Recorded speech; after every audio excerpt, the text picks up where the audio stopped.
Brad Treliving is the worst GM ever. Okay, maybe that's a bit harsh, but when you're sitting dead last in the Atlantic Division with an 11.1% chance of making the playoffs, you've earned every bit of criticism coming your way. Brad Treliving is not a good GM. He never has been. His hiring was based on his relationships on the MLSE board and had nothing to do with his actual work. The Toronto Maple Leafs are in complete shambles. Division standing, 8th place, dead last. The team has 0 first-round picks until 2028. The prospects he traded away are thriving on rival teams. The players he got back? One has 4 points in 26 games. The other just had surgery. But here's the crazy part. When Toronto hired him in May 2023, he was supposed to be the experienced leader who would finally bring the Stanley Cup back. So how did everything go so wrong?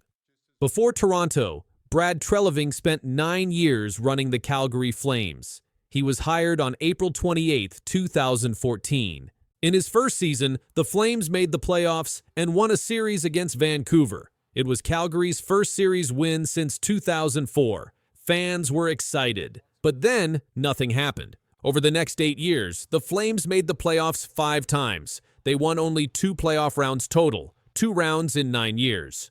Good enough to make the playoffs, but unable to make an impact once they get there. That's how TSN described his entire Calgary tenure. The Flames went through 5 different head coaches under Treliving: Bob Hartley, Glenn Gulutzan, Bill Peters, Jeff Ward, and Daryl Sutter. Reports came out that Treliving and Sutter didn't even get along near the end. The trades were even worse. In 2017, Treliving traded 2 draft picks for defenseman Michael Stone. Those picks became Stuart Skinner and Akira Schmid. Both are now solid NHL goalies. Stone played just 127 games over 5 seasons for Calgary. Then there was Sam Bennett. Treliving gave up on the former 4th overall pick and traded him to Florida. Bennett immediately became a key player and helped the Panthers win back-to-back Stanley Cups in 2024 and 2025.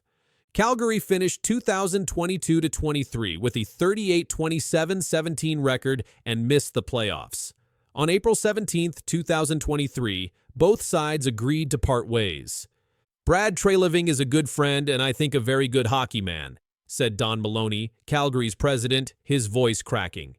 "He left us for his reasons, but we move on." Final Calgary record: 362 wins, 265 losses. 5 playoff appearances, 2 series wins. On May 31, 2023, Toronto announced Treliving as their new GM, replacing Kyle Dubas. "Brad brings a wealth of knowledge from his years of experience," said Brendan Shanahan. "We are confident that Brad's leadership will elevate the Maple Leafs in our continued pursuit of a championship."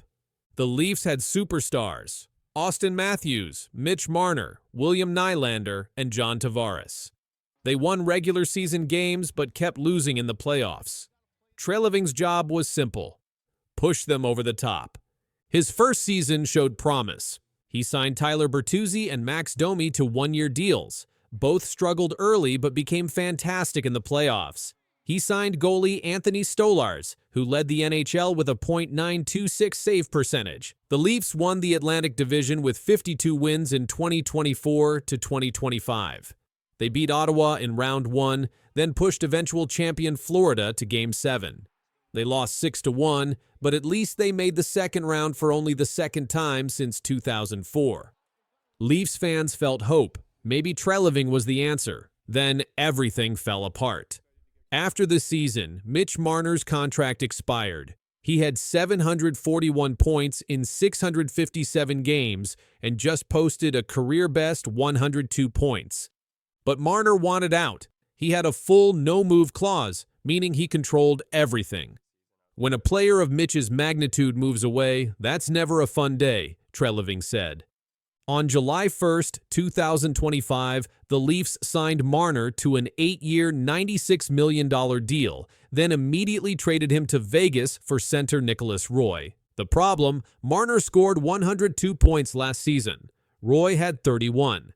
To be fair, Treliving's hands were tied. Marner wanted Vegas. Toronto would have lost him for nothing without the sign and trade.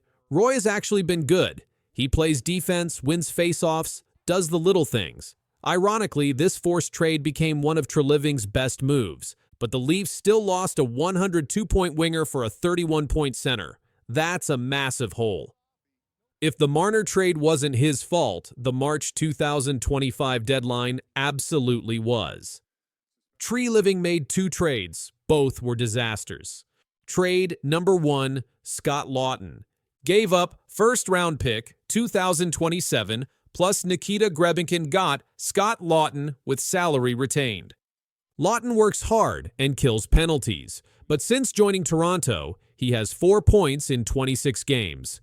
Meanwhile, Grebenkin is thriving in Philadelphia on a line with Trevor Zegras and Matvei Michkov. You don't trade a first-rounder and a prospect for a fourth-line center. Trade number 2, Brandon Carlo. Gave up first-round pick 2026 plus Fraser Minten, second-best prospect. Got Brandon Carlo. This looks even worse. Carlo is 6 feet 5 inches and was supposed to bring shutdown defense. Instead, he's been terrible. He doesn't hit. He doesn't move the puck. He doesn't score. On December 3rd, Carlo had foot surgery. He's out indefinitely. Meanwhile, Fraser Minten is crushing it in Boston. He has 8 points with a +2 rating as Boston's everyday third-line center, exactly what Toronto needs. When Treliving gets fired, this is going to be the move people point to. Just awful, one analyst wrote.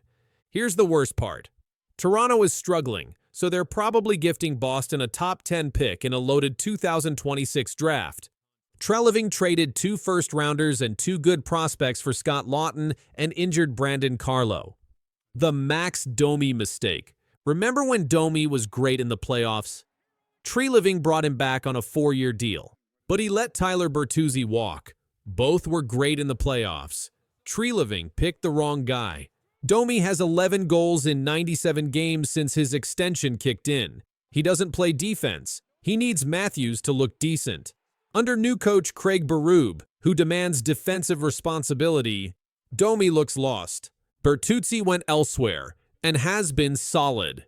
The asset cupboard is empty. Here's where it gets really bad. Toronto has no first-round pick in 2026, Boston.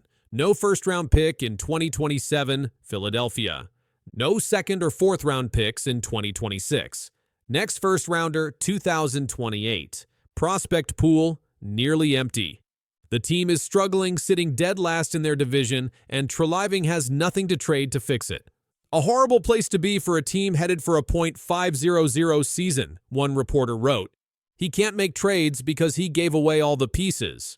The current disaster, as of December 2025, record 15-14-5, standing 8th in Atlantic, dead last. Playoff odds, 11.1%, 4th worst in NHL, worst among Canadian teams.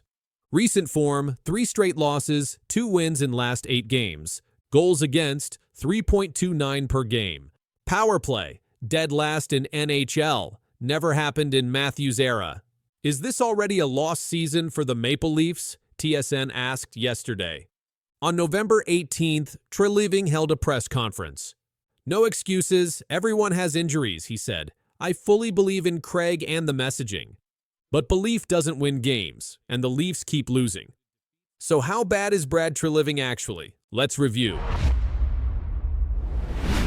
From a kid who broke the internet with a single pass. What a play! He throws it in the net. He doesn't stop it. This is just unbelievable. He goes around the right hip of Sonny Milano and slams it. To a player who now feels like a puzzle nobody can solve. From Michigan goals and highlight reels that made him look like the NHL's next big entertainer, to long injury breaks, trade rumors, and a move that shocked Anaheim. From being the face of a young Ducks team to fighting for identity on the Flyers roster. What the hell happened to Trevor Zegras? Zegras has become one of hockey's most polarizing players. Ask fans about him and you'll hear 3 very different answers. Some say he's a star who just needs the right team. Others think he's overrated and never deserved the hype. And then there are the people who think he's somewhere in the middle. Good, talented, but stuck between the player he was supposed to be and the player he actually is today. And if you look at Zegras' journey, you'll understand why nobody agrees. It started back in Anaheim. A young, flashy forward trying things the league rarely sees. He wasn't just playing hockey. He was trying to turn NHL ice into his personal trick shot studio. Michigan goals, mid-air alley-oops, wild hands, zero fear. He didn't care if a move failed. If he tried it once, he'd try it 10 more times. NHL defensemen hated it. Fans loved it. Broadcasters replayed it for weeks. Kids copied it in practice. The league posted it everywhere. Then came the expectations. The Ducks looked at him like the future of the franchise, a player who could sell jerseys, fill arenas, and bring hope to a team stuck in rebuild mode. Youth, speed, creativity, he had all of it, and Anaheim needed all of it. But something else came with the hype: pressure. When a player becomes the face of a rebuild, every goal matters, every assist matters, every mistake matters. And when your name is Trevor Zegras, every single move gets put under a microscope. The league kept promoting him. Fans expected more. The Ducks wanted him to become their next superstar. But this was the moment the cracks in the story started forming. Because for every highlight, Zegras had stretches where things didn't click. Sometimes he looked like a future superstar. Other times, nothing worked. His scoring dipped. His defense was questioned. His consistency started becoming the main topic around his play. Then came the injuries. A broken ankle, missed games, long recovery time, more missed games. The rhythm was gone. The chemistry was gone. The flow of his game, the thing that made him special, faded. And when he returned, it wasn't the same Zegras. The explosiveness wasn't there. The confidence wasn't the same. Anaheim suddenly didn't know what version of him they were getting each night, and the tension around him grew even more. But that was only the start. The next issue was bigger and louder. His contract negotiations. This was not a quick, easy signing. Talks dragged on. They stalled. They restarted. They stalled again. Fans asked if Anaheim still believed in him. Analysts questioned whether Zegras was worth a long-term investment. And behind the scenes, everyone wondered whether both sides wanted the same future. That contract holdout became a symbolic moment, a message that something wasn't right. When he eventually signed, the pressure doubled. Now he had to prove he was worth the deal. The Ducks wanted him to take another step. But instead, injuries hit again. Production stalled again. The questions kept getting bigger. And then the rumors started, trade talk. Multiple teams watched Zegras closely. Everyone knew Anaheim had young talent rising behind him. Everyone knew the relationship between player and team felt tense. He wasn't producing like a franchise star. The Ducks were shifting direction, and the whispers got louder. Then, everything snapped into place. Anaheim traded Trevor Zegras to the Philadelphia Flyers. The move shocked the league. A young, flashy star being moved this early in his career? It felt like a message. Not just from Anaheim, but from the hockey world. Zegras wasn't the untouchable young star people expected, and that's where his next chapter began.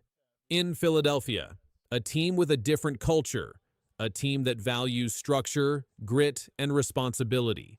A team where flash comes after the basics, not before them. And surprisingly, Zegras adapted fast. He didn't become the highlight machine from his rookie years, but he became productive, steady, reliable, more calm with the puck, more patient. The numbers show it: double-digit goals, a strong assist count, near point per game pace, heavy ice time, clutch moments. But here's the twist. Even with better numbers, what Zegras is right now. Is he rising again? Is he just average now, or is he still the player who never reached his original hype?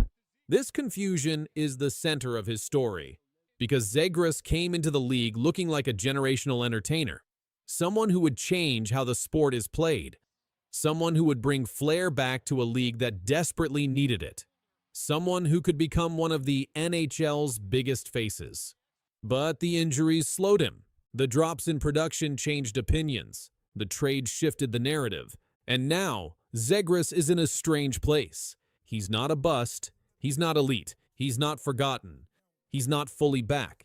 He's somewhere in between, a player stuck in transition. Philadelphia gave him a chance to rebuild his identity, and he's producing again. But producing is not the same as becoming the star he was once projected to be. He's good. He's skilled. He's important to the Flyers. But he hasn't reached the peak people imagined when he first broke the internet. And that's the heart of the question. What the hell happened? Was it the injuries? Was it Anaheim's system? Was it expectations? Was it inconsistency? Was it role confusion? Was it pressure? Was it the spotlight? Or was he simply never meant to be what people thought he would become? Zegras is now a player trying to prove something again, not just to fans, not just to coaches, but to himself. The Flyers depend on him. He gets minutes. He creates plays. He helps drive offense. He's an important piece of their future. But the bigger story is this. Trevor Zegras was once the symbol of hockey's next evolution. Creativity, entertainment, personality. And now he is trying to balance that with the reality of becoming a consistent NHL forward on a team that demands structure. His career has been a mix of brilliance and questions, magic and frustration, explosive talent and sudden stops. And until he finds the version of himself that can last, not just in highlights, but in full seasons, this question will keep coming back.